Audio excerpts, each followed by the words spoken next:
তোমার পরবর্তী প্রজন্মের জন্য এই পৃথিবীতে তুমি কতটুকু রেখে যেতে পারছো, এটাই এখন প্রশ্ন হয়ে দাঁড়াচ্ছে।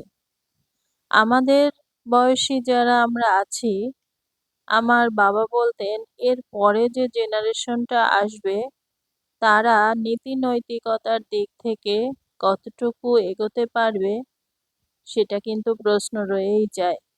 বর্তমান সমাজটা তো দেখছেন, অনেক কিছু আপনারা দেখছেন, অনেক অভিজ্ঞতা অর্জন করছেন।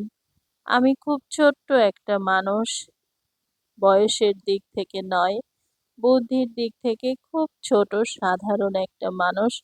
কিন্তু যতটুকু বুঝতে পারছি, ভবিষ্যৎটা খুবই কঠিন।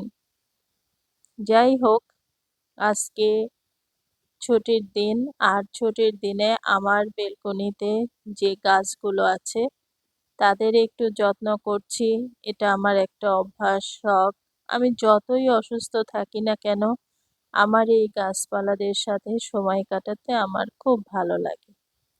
তো ওই কাজটার পাশাপাশি আপনাদের জন্য আর একটা রেসিপি দেখাচ্ছি। এখানে চাল কুমড়ো ভাজি করব।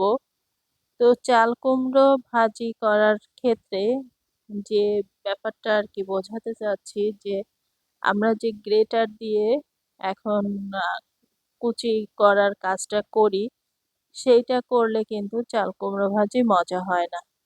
তো আমার যে হেল্পিং হ্যান্ড, ও খুব সুন্দর করে কুচাতে পারে, যেটা আমার মা, বড় বোন এরা পারে, আমি এ ব্যাপারে দক্ষ নই।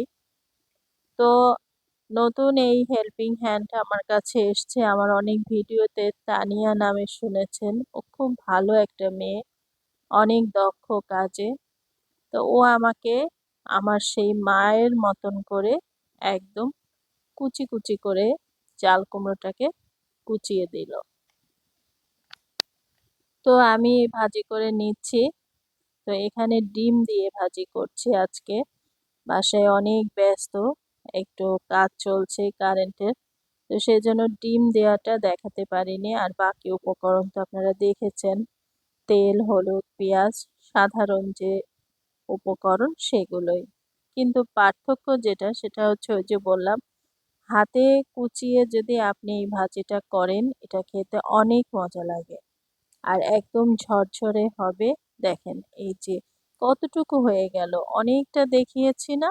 দেখেন সেখান থেকে কমে কতটুকু হয়ে গেছে।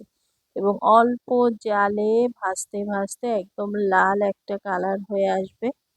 অসম্ভব মজা লাগে, আপনি রুটি দিয়ে খেতে পারেন, ভাতের সাথেও খেতে ভালো লাগে। তো এই তো আমি ভাজি করে নিলাম, আর আশা করি আজকের রেসিপিটিও আপনাদের ভালো লাগবে। তো দেখেন ফাইনাল লুক। তো ভালো থাকবেন সবাই। আল্লাহ হাফেজ।